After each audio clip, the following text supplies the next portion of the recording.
All right. Michael Chaos, back with another video, long overdue. This is the Arrow Podcast. Like, subscribe, hit that notification button. I've got a bunch of random stuff to go over, man. Frank Clark dogging us out, going to the Broncos, kind of like Orlando Brown did us. Maybe not as bad. They definitely think the Bengals are more scumbags than the Broncos. And a bunch of other things, man. A few things in training camp going on here and there. Let's jump in.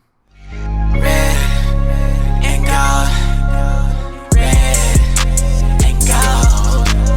Red and gold. Red and gold. Yeah, we running out of time.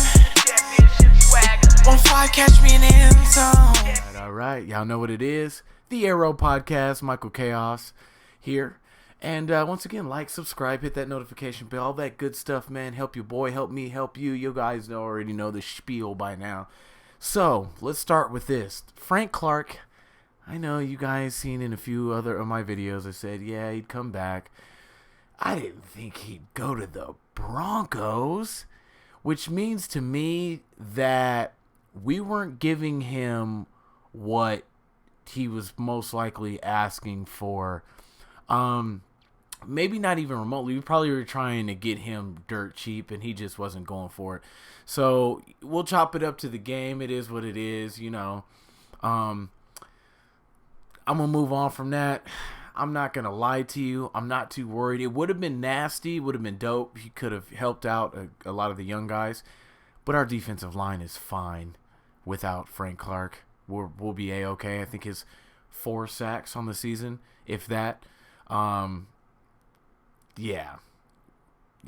So he did make a good impact in the run game, but come on, man. If 4 sacks, that's nothing. That's not really much of an impact.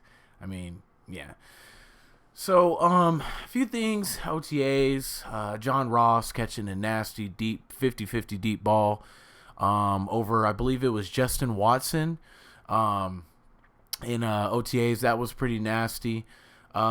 Richie James has been doing his thing. I guess the new UDFA running back, I guess he's been looking real solid. I guess Jerick McKinnon came out and was like, yeah, he's huge and very athletic and very fast. Prince, I believe his name is Prince.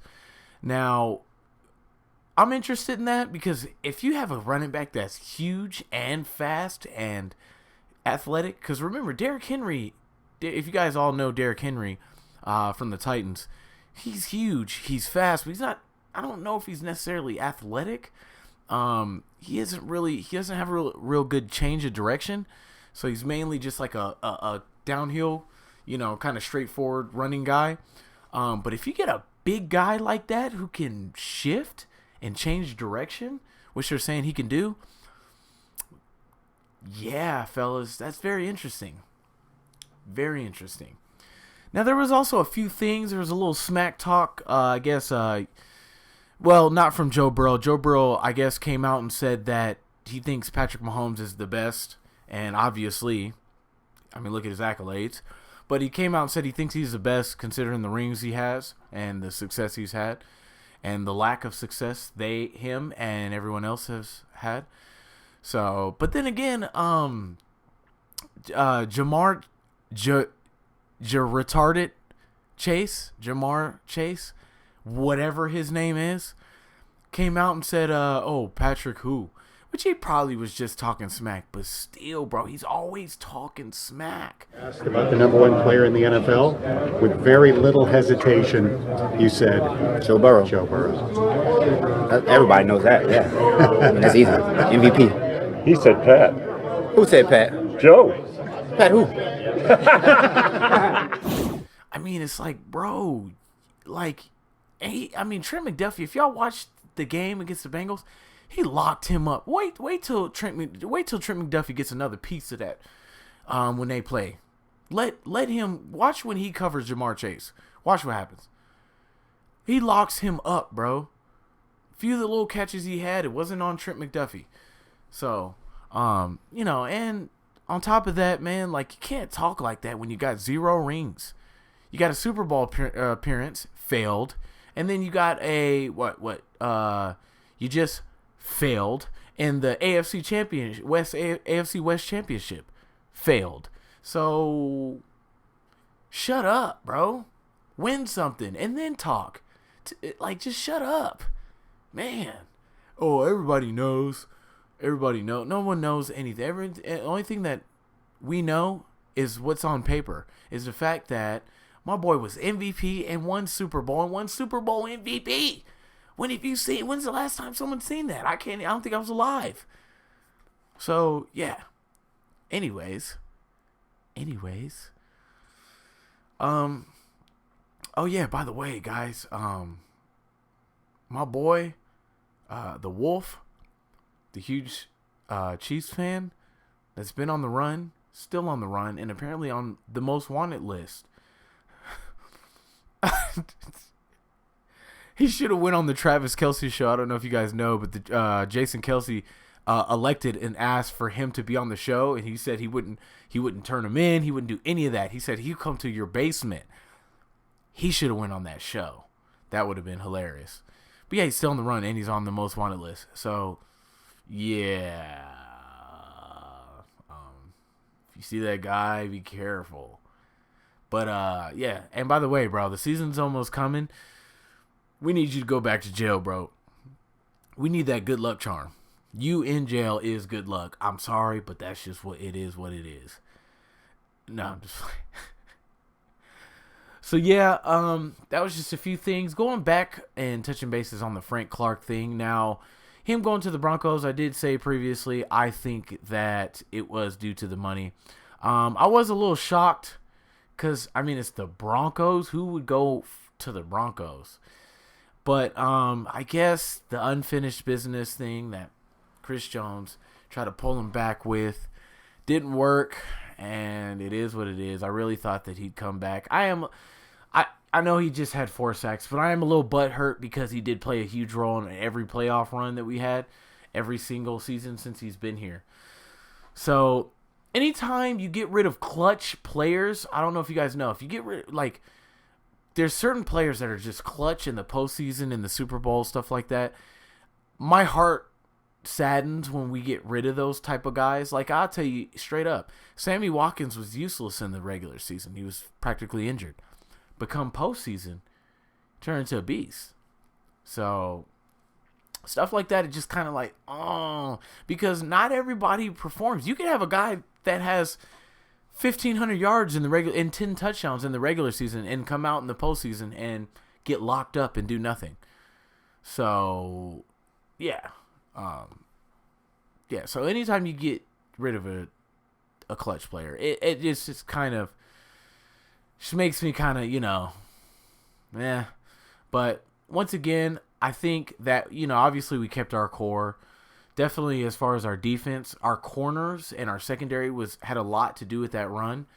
So it wasn't really Frank Clark. It wasn't like when we beat the 49ers in the Super Bowl in 2020. It wasn't like that run because Frank Clark had a huge playoff run and Super Bowl. Because this Super Bowl, he was useless. I mean, useless. There was like one play that he impacted, which did actually cause a 3-and-out. So, well, not 3-and-out, but it did cause a punt. So that was pretty big. But that was one play, man. So once again, we got Big Ooze, George Karlaftis. I'm not too worried about that.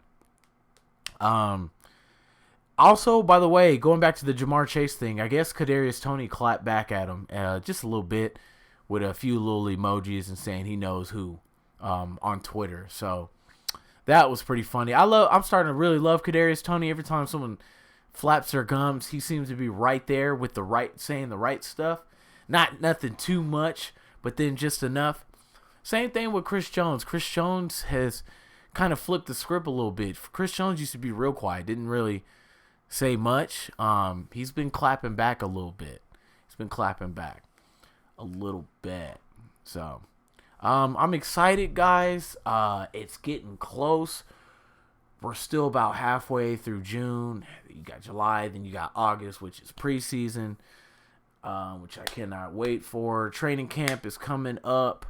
That's when stuff really heats up. That's why, guys, I'm sorry. I know it's been a little while. I seem to kind of, because, obviously, we still got to work jobs. You know what I'm saying? I do music too. So I do get a little caught up and stuff like that. Sometimes I get a little out of football, which it won't continue to happen. But this is around like this month going into next month. I say it's always like June where I'm just kind of like, all right, let me take care of my other stuff. And you guys know how it is. Life is life. So, but yeah, other than that, I will get back on the ball. There is a lot of stuff to look forward to. So, I will say this about D-Hop, you guys, about DeAndre Hopkins. I was right about that.